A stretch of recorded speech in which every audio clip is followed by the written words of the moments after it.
Vivemos em um mundo vulnerável, e uma das formas com que lidamos com isso é anestesiar a vulnerabilidade.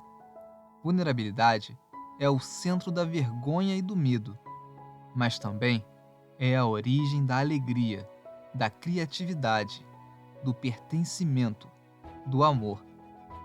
Brené Brown, O Poder da Vulnerabilidade. Você apostaria que uma palestra de 2010, feita por uma doutora em serviço social, alcançaria mais de 53 milhões de pessoas no mundo todo? Pois é, esse foi o caso da doutora Brené Brown, uma pesquisadora da Universidade de Houston que conquistou fama mundial e lançou vários livros que ficaram no topo da lista dos mais vendidos no The New York Times. E ainda promoveu vários workshops com grandes empresas do Vale do Silício.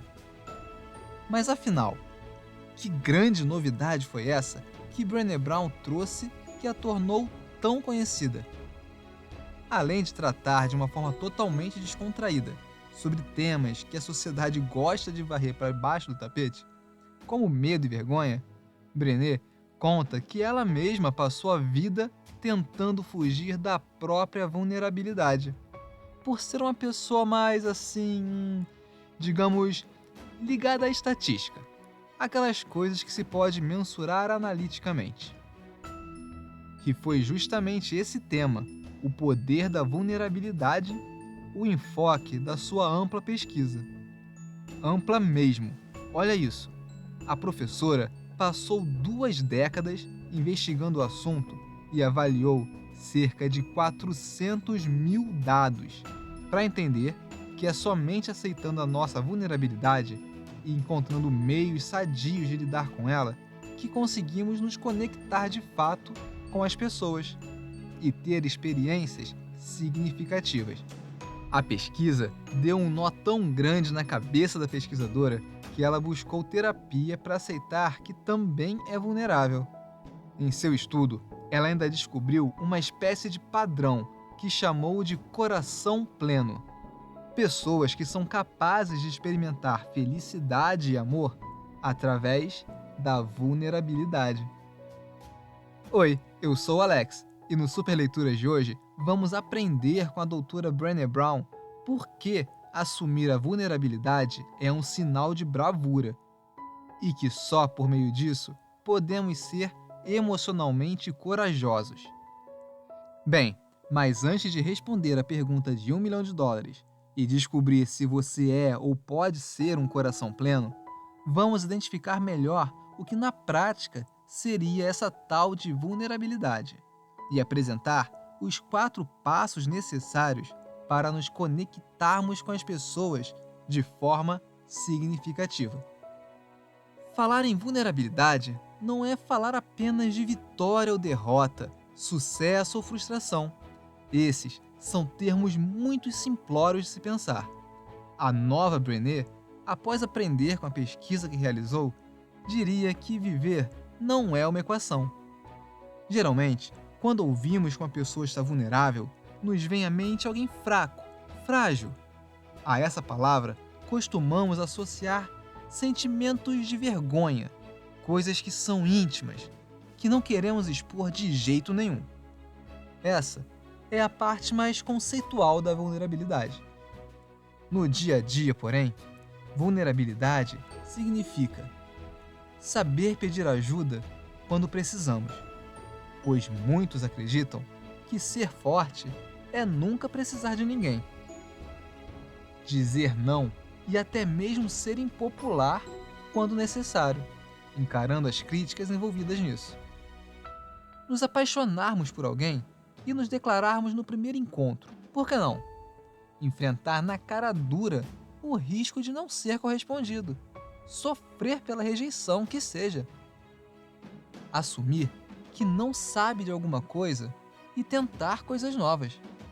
Vulnerabilidade implica em humildade.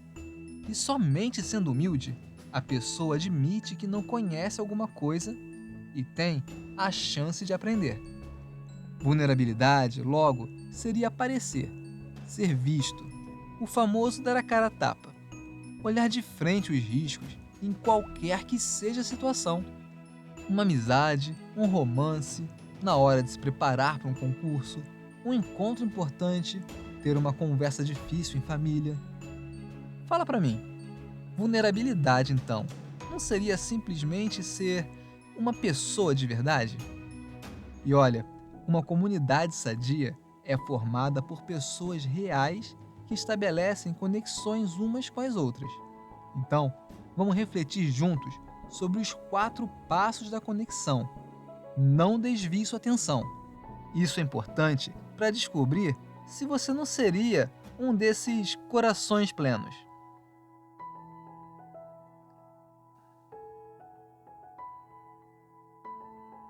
1. Medo do julgamento.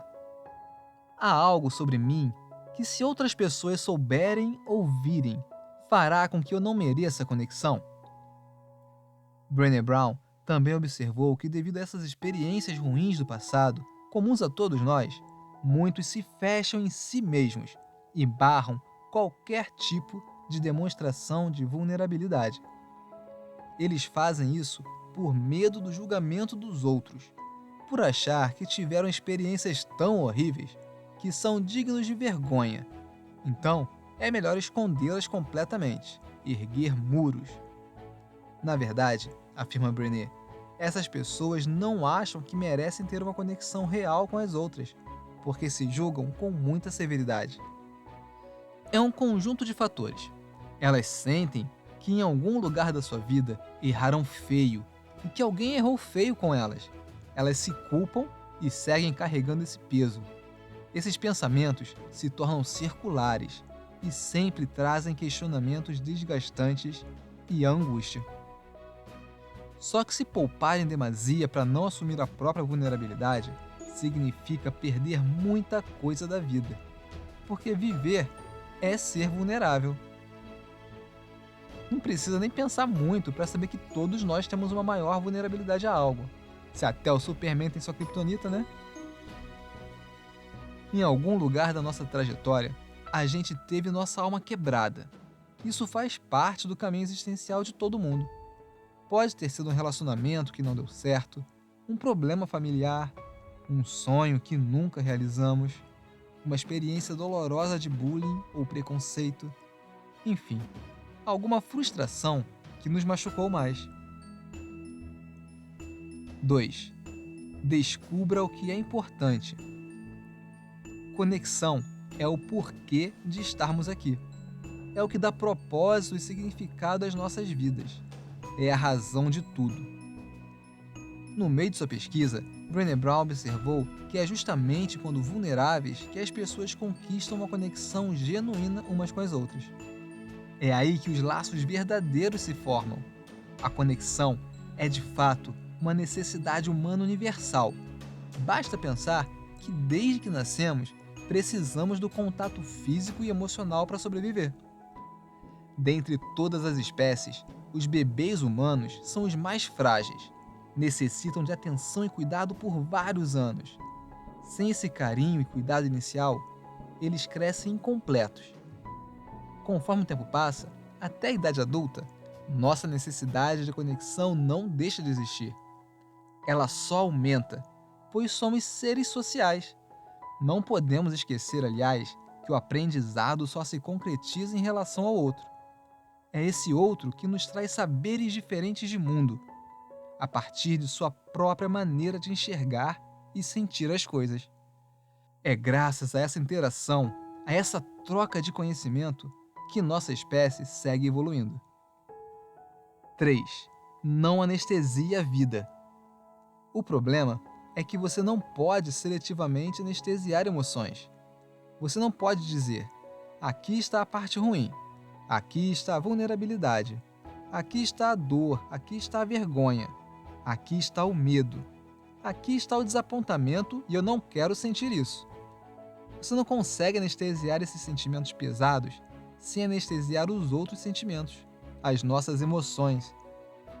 Você não pode anestesiar seletivamente. Então, anestesiamos também a alegria, a gratidão, anestesiamos a felicidade. Então ficamos infelizes, procurando por propósito e sentido. Nos sentimos vulneráveis. Daí tomamos algumas cervejas e comemos um muffin de banana e nozes. Isso torna esse ciclo perigoso. Sim, é perigoso de verdade. Analisando os dados coletados em seu estudo, Brené constatou que as pessoas que veem sua vulnerabilidade como algo ruim tentam anestesiá-la, reprimi-la através de algum vício ou da busca desordenada por alguma coisa, mesmo que boa. Pode ser perfeccionismo, trabalho demais e até religião. Resumindo, elas tentavam compensar essa falta com algum comportamento debilitante e sem freios. É como no exemplo do Parque dos Ratos, realizado na década de 70 pelo professor de psicologia Bruce Alexander. Ele colocou água pura e água com morfina para ratos sozinhos em gaiolas. E o que aconteceu? Em pouco tempo, os ratos se tornaram viciados na droga e a ingeriram até morrer.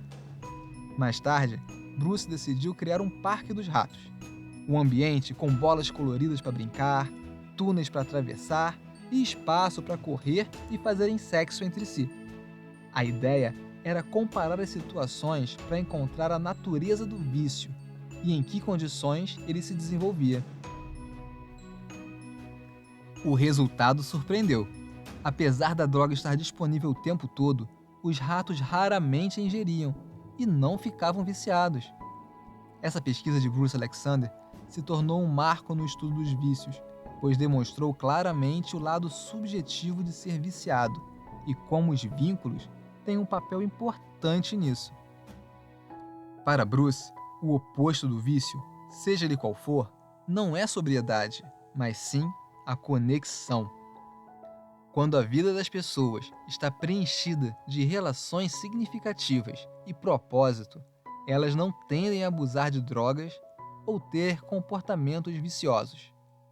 Já quando as pessoas se sentem sozinhas e sem apoio, a tendência é que fiquem deprimidas, ansiosas, estressadas. Daí elas procuram alívio para essa situação em diversas formas de vício, como por exemplo o excesso de internet, álcool e pornografia. É como uma substituição, entendeu? Na verdade, elas estão em busca dessa conexão, que acontece junto com a vulnerabilidade tão falada por Brené Brown. Mas afinal, como você pode abraçar a sua vulnerabilidade sem medo e ser emocionalmente corajoso?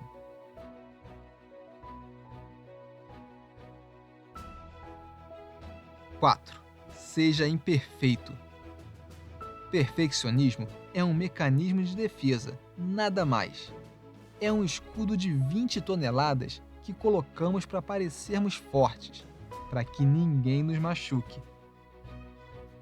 Segundo Brené Brown, todos os seres humanos desejam a conexão, mas somente aqueles que se sentem merecedores são capazes de alcançá-la. E para isso, é preciso estar aberto aos próprios erros, porque é apenas assim que conseguimos força para nos relacionar, aceitar desafios e buscar o que nos faz felizes. É como se alguém pensasse assim: sim, sou imperfeito, cometi vários erros, pessoas me machucaram, tenho medo às vezes, mas isso não muda o fato de que também sou corajoso, sou uma boa pessoa, posso ser forte e mereço amor e admiração. Você pode e até deve querer ser sempre o melhor que puder em tudo que faz. A questão é que isso não pode ser buscado dentro de um padrão de perfeição alheio, aquele propagado pela mídia, por exemplo, ou até por algum de seus familiares. Ou seja, você vai ser o melhor que conseguir, mas dentro das suas vulnerabilidades e imperfeições, respeitando as experiências que teve, os traumas, o conhecimento que adquiriu nesse caminho. Se você for aqui embaixo no primeiro link da descrição, vai aprender a reconhecer sua melhor versão, a sua pior versão, traçar o seu propósito e trilhar esse caminho de descoberta e realização. Lembra da pergunta de $1 milhão que fiz lá no começo? Como algumas pessoas conseguem desenvolver o tal do coração pleno? Bem, parece inacreditável, mas é muito simples. Elas conseguem isso somente por crerem sinceramente que não são as piores pessoas do mundo. Claro que isso traz um perigo, mas vou deixar esse alerta para o final. O bacana é que elas ousam ser autênticas, levam sua trajetória de uma maneira suave, não ficam questionando o valor delas o tempo todo, se perguntando constantemente se são boas o suficiente. Tenha orgulho da sua história pessoal. Isso é ter o coração pleno e estar aberto a conexões. Ninguém teve uma história como a sua. Só você tem essa história. Só você sabe o que te machucou, o que você aprendeu. Então, no momento em que sentir o desconforto da vulnerabilidade, não é para sentir vergonha de si mesmo. É para lembrar com afeto da sua própria história. Lembrar da sua própria história com amor pode ser o seu maior apoio nas horas em que se sentir vulnerável. Coração pleno são aquelas pessoas que sabem que não dá para ter um comportamento robótico para tentar evitar os erros. Elas sabem que isso é uma ilusão. Talvez, claro, elas sofram por isso e paguem o preço. Mas não vão se entupir de comida, não vão se encharcar de bebida. Elas sabem que a vida não traz garantias, que a realidade é que somos frágeis e vulneráveis, mas elas não vão se autodestruir por isso. Pode parecer doloroso, mas a verdade é que não há nada demais com essas pessoas. Elas só tentam viver com essa realidade e aceitar que muito de nossa vida é regido pelas emoções. Muitas de nossas decisões são guiadas por elas. Elas não julgam a si mesmas ou aos outros de forma muito dura. Procuram olhar com compaixão. É incrível, mas as recompensas por essa atitude incluem a felicidade, a criatividade e o amor. Mas atenção, Brené Brown faz uma ressalva interessante. Ser vulnerável não se trata de superexposição, principalmente em tempos como o nosso, em que a noção de público e privado fica meio que diluída. Não significa abrir completamente a vida, se confessar exageradamente. Ser vulnerável tem a ver com algo que sempre falamos aqui no canal: o conhece-te a ti mesmo. E compreender seus limites, até onde você pode ir com sua vulnerabilidade e ter consciência de quando é preciso se proteger mais. E você? O que faz você se sentir vulnerável? Você tem anestesiado a sua vulnerabilidade? Com o quê? Conta pra gente nos comentários. Aqui a gente é bem vulnerável. Inscreva-se no canal e ative as notificações para acompanhar nossos conteúdos. Curta e compartilhe o vídeo para nos ajudar a espalhar o amor ao conhecimento. Grande abraço e até a próxima!